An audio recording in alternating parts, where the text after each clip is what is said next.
दोस्तों, आज मैं आपसे एक सवाल पूछना चाहता हूं। क्या इस दुनिया में हमारे लिए ज्यादा बोलना अच्छी बात है?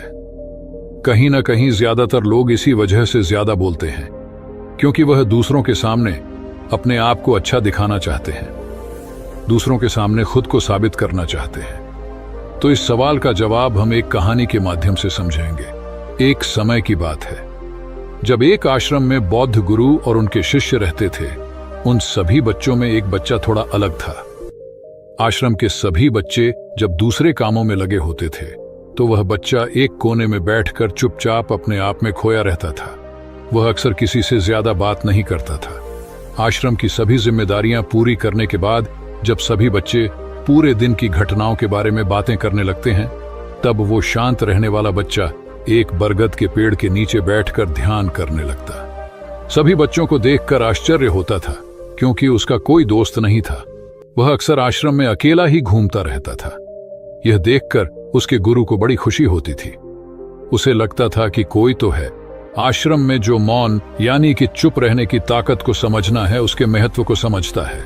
आश्रम के बारे में जब भी कोई जरूरी निर्णय लेना होता था तो उसकी राय जरूर लिया करते थे।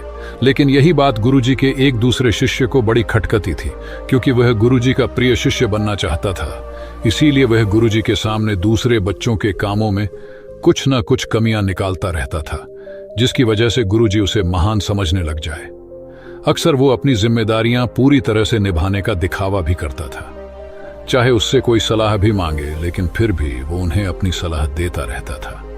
वह बहुत ही बातूनी शिष्य था और आश्रम के दूसरे सभी बच्चों में बहुत प्रसिद्ध भी था क्योंकि वह सबसे हंसी मजाक करता रहता था, उनसे दिन भर बातें करता रहता था। इसीलिए उसकी सबसे दोस्ती हो गई थी। लेकिन जब आश्रम के गुरु उसकी राय न लेकर दूसरे बच्चे की राय लेते थे तो ये बात उसे बड़ी खटकती थी। उसे यह लगता था कि वह उस दूसरे बच्चे से ज्यादा बुद्धिमान है। लेकिन गुरुजी फिर भी उस कम बोलने वाले शिष्य की तरफदारी करते हैं। ऐसा नहीं था कि गुरुजी को बातूनी शिष्य के स्वभाव के बारे में पता नहीं था, लेकिन गुरुजी उसे अपने तरीके से सीख देना चाहते थे ताकि उसकी ज्यादा बोलने की आदत, दिखावा करने की आदत, दूसरों में कमियां निकालने की आदत हमेशा हमेशा के लिए खत्म हो जाए और वह मौन रहकर ध्यान की गहराइयों को समझे।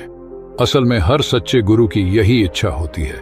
वो किसी न किसी तरीके से उस बातूनी शिष्य को यह एहसास कराना चाहते थे कि चुप रहने से ही वह असीम सत्य को जान सकता है।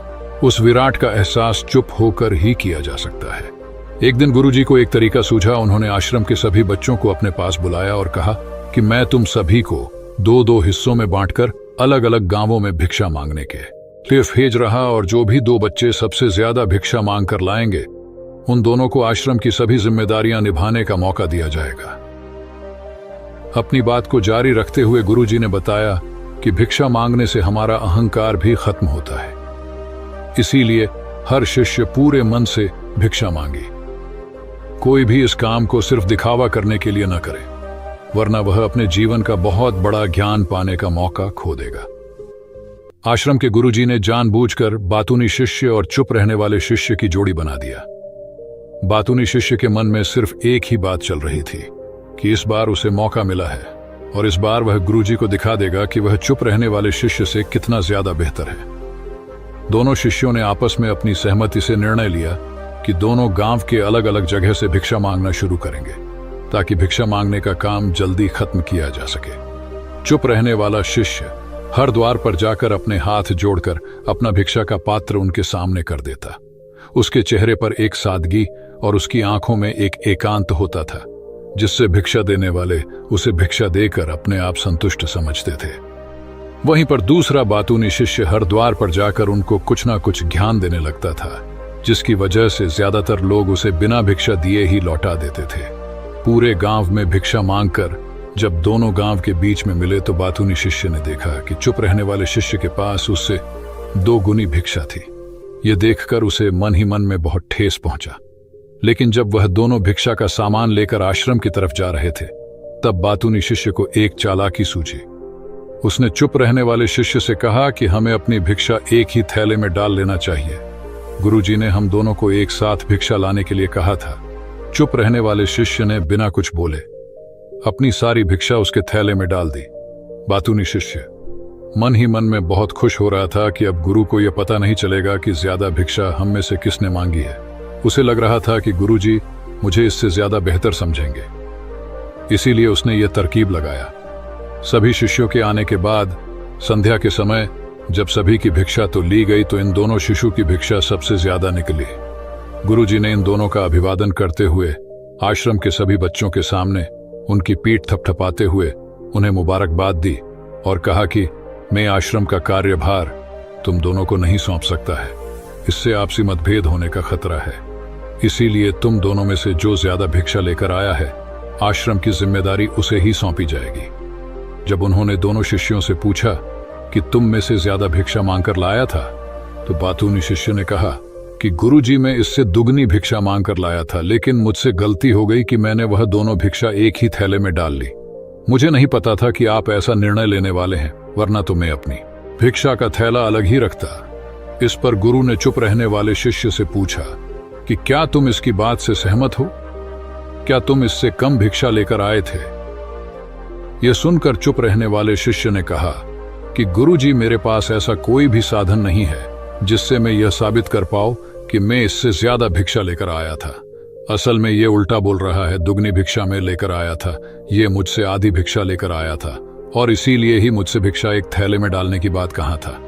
आश्रम से कुछ दूरी पर एक पहाड़ी थी जिसके पीछे सूरज अभी अभी संध्या के समय ढल रहा था। गुरुजी को तो पता था कि सच कौन बोल रहा है, लेकिन बाकी बच्चों के सामने सच साबित करने के लिए उन्होंने उन दोनों से एक सवाल पूछा कि पीछे पहाड़ी पर तुम्हें क्या दिखाई दे रहा है? यह सुनकर वह चालाक शिष्य झट से बोल पड़ा कि गुरुजी पहाड़ी के पीछे सूरज अपना रंग बिखेर रहा है, आसमान में लालिमा छाई हुई है, यह बहुत ही सुंदर दृश्य है।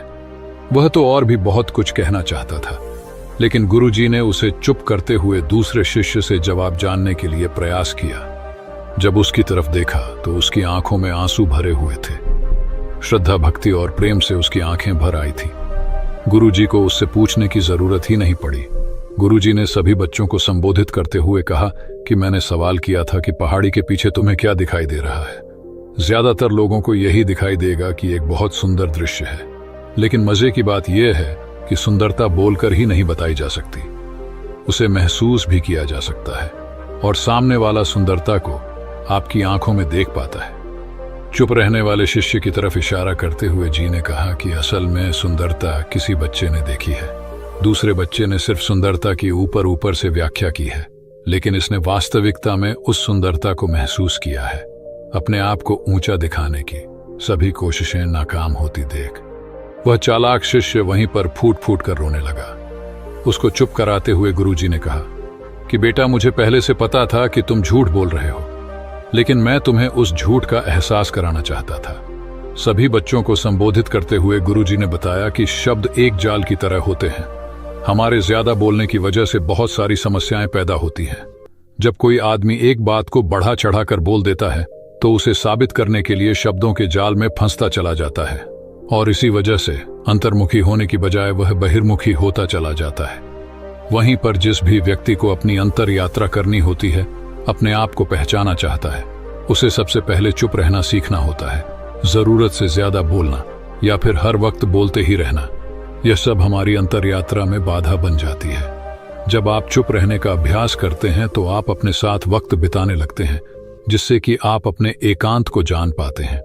एक बार अगर मन में एकांत स्थापित हो जाए तो आपकी आंखों में, आपके चेहरे पर वो सादगी, वह एकांत, वह स्पष्टता की झलक, सब कुछ सामने नजर आने लगता है। कुछ साबित करने को नहीं रह जाता, कुछ बताने को नहीं रह जाता, सब कुछ आंखों में देखा जा सकता है। चुप रहने वाले शिष्य की तरफ इशारा करते हुए गुरुजी ने कहा कि अभी जो दृश्य है इस बच्चे ने देखा, वह ज्यादा बोलने वाला आदमी कभी नहीं देख पाएगा। वह अपनी बुद्धि से तर्क वितर्क करता रहेगा कि उसे क्या क्या दिखाई दे रहा है। खिलो उसमें से वह महसूस कुछ भी नहीं कर पाएगा। उसे दिखाई दे जाएंगे तो सिर्फ पहाड़, सूरज या फिर उसकी लालिमा, लेकिन उस सुंदरता को, उस विराट को, उस अद्वैत को वह कभी नहीं देख पाएगा। अगर चुप रहने की कला सीखनी है तो तुम्हें सबसे पहले एक बात ध्यान रखनी होगी कि तुम्हें किसी को भी बिना वजह खुश करने की कोशिश नहीं करनी है। ज्यादातर लोग इसी वजह से ज्यादा बोलते हैं क्योंकि वह दूसरों को खुश करना चाहते हैं। अपने आप को साबित करना चाहते हैं। उस साबित करने के चक्कर में वह शब्दों के जाल में फंसते ही चले जाते हैं और धीरे धीरे वहीं उनकी आदत बन जाती है। अगर कोई व्यक्ति दूसरों को खुश करना चाहता है तो वह कितने लोगों को खुश कर पाएगा, उसकी यह भूख बढ़ती ही जाएगी और वही संसार में सभी को कभी भी खुश नहीं कर पाएगा। इसलिए यह समझने की बात होती है कि बहिर्मुखी होने की बजाय हम अंतर्मुखी होकर अपने आप को समझ सकते हैं। अपनी बातों को खत्म करते हुए गुरुजी ने अपना आखिरी संदेश दिया। उन्होंने बताया कि अगर कोई व्यक्ति ज्यादा समय तक चुप नहीं रह सकता तो उसे थोड़े समय के लिए अभ्यास करना चाहिए। निश्चित संकल्प लेकर किसी वृद्ध की तरह दिन में कुछ समय या फिर हफ्ते में कुछ समय या फिर एक दिन चुप रहने का अभ्यास जरूर किया जाना चाहिए। इससे हमारी चुप रहने की आदत धीरे धीरे खुद ब खुद बढ़ने लगती है, क्योंकि एक बार जब हम चुप रहने लगते हैं तो हमें चुप रहने का आनंद पता चल जाता है। उसके बाद हमें कोशिश नहीं करनी पड़ती, बल्कि हमारा मन आनंद की तरफ अपने आप बढ़ता चला जाता है। चुप रहने की कला सीखने के बाद आपकी बुद्धिमानी और आपकी स्पष्टता दोनों में बहुत ज्यादा फायदा होगा। वास्तविकता में जिसे दर्शन कहते हैं वह मौन रहकर ही किया जा सकता है। इसके बाद सभी बच्चों ने कुछ समय चुप रहने का संकल्प लिया और सभी बच्चे रात्रि का भोजन करने के लिए एक साथ भोजन कक्ष में पहुंच गए। तो दोस्तों, मेरा मोटिव यही समझाने का था कि कैसे हम हर चीज को सिर्फ देखते हैं, लेकिन अगर उसे महसूस करना सीख गए तो जिंदगी जीने में बहुत मजा आएगा। तो बस अगर आपको कुछ भी सीखने को मिला हो तो वीडियो को लाइक कर दीजिए और चैनल को सब्सक्राइब कर दीजिए।